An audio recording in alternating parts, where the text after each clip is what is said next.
Hey everybody, Andy Kvernen here with another Cornerstone Connection daily devotional. As we share in our time today, I want to let you in on a little bit of an inside track into what goes on in the heart of a pastor, perhaps, at least in my heart. And actually, I don't think it's exclusive to those of us with pastor in our name or title or whatever we are. I think it's true of all of us. And here's what happens. So yesterday, I was supposed to have a recording, a devotional. Some of you may have noticed the rhythm's off just a little bit. I was supposed to have put out a devotional for everybody to engage with, and it was my turn, and about a week ago I was going to record the message, and I knew that the passage was going to be 1 Kings 18, and it's this glorious story of Elijah on Mount Carmel defeating the prophets of Baal. It's an exciting story. It's a wonderful example of how God is victorious over the powers of darkness, the powers of evil. And I tell you, as I was preparing to record it, I just couldn't do it.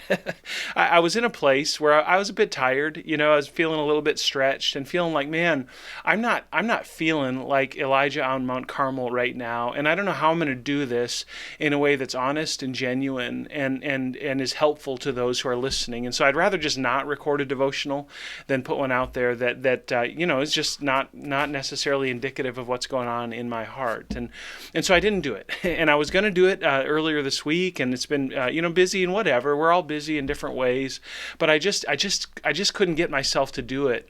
And so I knew that this morning I was going to come in and record, and we'd put out the devotional a day late. And so I opened my Bible to the Bible reading for today, which is the day I'm recording, which will be, the devotional for you tomorrow. How's that working exactly? I can't remember, but you're with me here. So I turned to 1 Kings 19, and I was reminded of the incredible swings that happen sometimes in the life of ministry, but also in life with God, that there are days when we're on top of the mountain, and the prophets of Baal are going down, and God is sending fire from the heavens and doing this miraculous work, and it's super exciting. I tell you what, the start of the fall, I can feel like that. I love seeing everybody gathering back together, and I love hearing stories of people introducing their neighbors to Christ. That's happened this fall. I love hearing stories of people who've recently become believers in our ministry. I can think of 4 or 5 different people just immediately who've come to Christ recently through the ministry of Cornerstone, whether it's CSM or adults. I love that. I feel like I'm Elijah on Mount Carmel. It's so exciting. But then the reality is that there are days, thinking about those people, but there are days, the day after sometimes, when maybe a meeting that I'm leading didn't go right. maybe the expectations I had for a Sunday morning, whether it's my sermon or just who's there or whatever, maybe that didn't meet my expectations. And my emotions can swing. They can go from the highs of ministry to the lows of like, oh, do I know what I'm doing? And is God even using me? And that's the reality for me at times. And so as I was trying to record Elijah on Mount Carmel, I wasn't feeling it. But today I'm reading Elijah after Mount Carmel, and I want you to bring you into this. It's just a beautiful narrative, and I want to talk about it just a little bit. It says this in 1 Kings 19. It says, Ahab told Jezebel all that Elijah had done. Okay, so Elijah, he's kicking tail, taking names, right, for the glory of God. It's amazing. Ahab is the evil king of Israel. Jezebel is his wife. They don't like it. Ahab tells Jezebel all that Elijah had done and how he had killed all the prophets with the sword. And then Jezebel sent a messenger to Elijah. And here's the day after moment, okay, saying, so may the gods do to me and more also, if I do not make your life as the life of one of them by this time tomorrow. Here's a person in power with the ability to do much harm to many people, making a threat to lowly Elijah. And in here, logically, we see that Elijah was just on Mount Carmel, and the glory of God shines brilliantly. Elijah should have known better. But the day after, he's on this massive high, and then he gets this message from Jezebel, who's his arch nemesis, and he hears this, and he thinks this. It says, then he was afraid, and he arose and ran for his life and came to Beersheba, which belongs to Judah, and left his servant there. He was afraid. Elijah this guy that just witnessed the glory of God in such powerful ways, he was afraid. He was down. He was disheartened. And then it says this in verse 4. It says, "But he himself went a day's journey into the wilderness and came and sat down under a broom tree, and he asked that he might die, saying, 'It's enough now, O Lord, take away my life, for I am no better than my fathers.'" Isn't that staggering?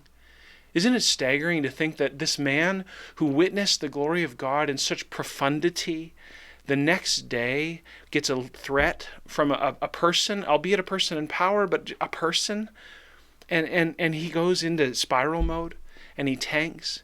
Friends, I think that's representative of what it's like to be human sometimes.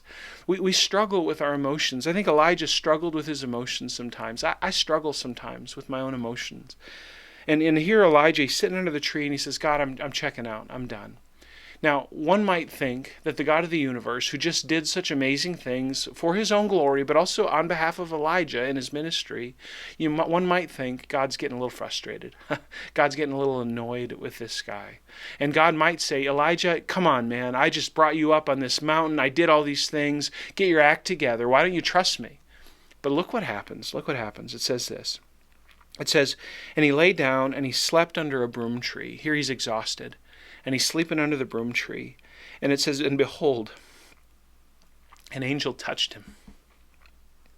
And he said to him, 'Arise and eat.'" No judgment. No, "Hey, bucko, buck up." None of that. God just sends an angel and he says, "Hey, I know you're tired." I know you're hungry. Arise, just get up and eat and feed yourself. And then listen to this. It says, "And he looked, and behold, there was at his head a cake baked on hot stones and a jar of water." That's what he needed. And he ate and he drank, and he lay down again. It didn't automatically revive him to the point where he was ready and raring to go, but it was enough to sustain him, to keep sleeping, to keep going. It says, and then in verse 7, "And the angel of the Lord came a second time and had touched him, and he said, 'Arise and eat, for the journey is too great for you.'" And here God, through his angel, sends a message to Elijah. "Hey, I know this is a big deal. And I know the ups and downs are real. And I know you're human. And I know you're going to struggle at times. And I know you're not going to feel awesome every day. And I know you're going to feel the pressure of putting things out there for the people of God and the glory of God.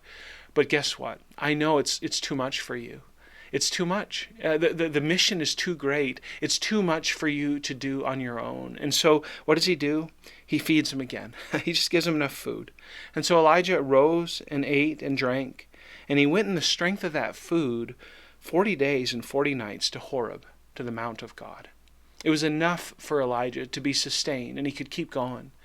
And was it all good yet? No. And in fact, in just a little bit, God's going to pass by Elijah, not in an earthquake, not in the fire. He's going to come by in a still small voice, and he's going to reveal himself to Elijah. Because what Elijah needs more than anything is to know that his Lord is with him. His Lord is empowering him. His God is the one who says, "Hey, I got you. And I know the journey's too great for you, but it's not to me, and I'll be with you. And you don't need me to manifest my glory through sending fire from the heavens to burn up the altar. You don't need my glory to help you to get rid of the prophets of Baal right now. You just need to know that I'm here and that I'm for you, and I'll be with you in what I call you to." And friends, sometimes that's what I need, sometimes that's what I need. I long for the Mount Carmel moments, but sometimes what I need is the sleeping under the broom tree, and God saying, "Andy, it's too great for you, but I got you." And friends, sometimes I know you're there too. So forgive my emotion today. I'm not going to edit it out because it's just where I'm at this morning. But know that I love you, and more importantly, know that God loves you. And if you feel like the journey's too great for you, it's okay. Just rise and eat and accept whatever God has for you in the moment and wait for him. And it might be 40 days and 40 nights, and that's all he gives you, and you got to wait. But he'll meet you, and he'll see you through. Trust him. Don't give up. And rest in his gracious provision today and always. God bless you, friends. Thanks for waiting for the devotional this morning, and have a great day. And Lord willing, we'll see you again soon on the Cornerstone Connection Daily Devotional.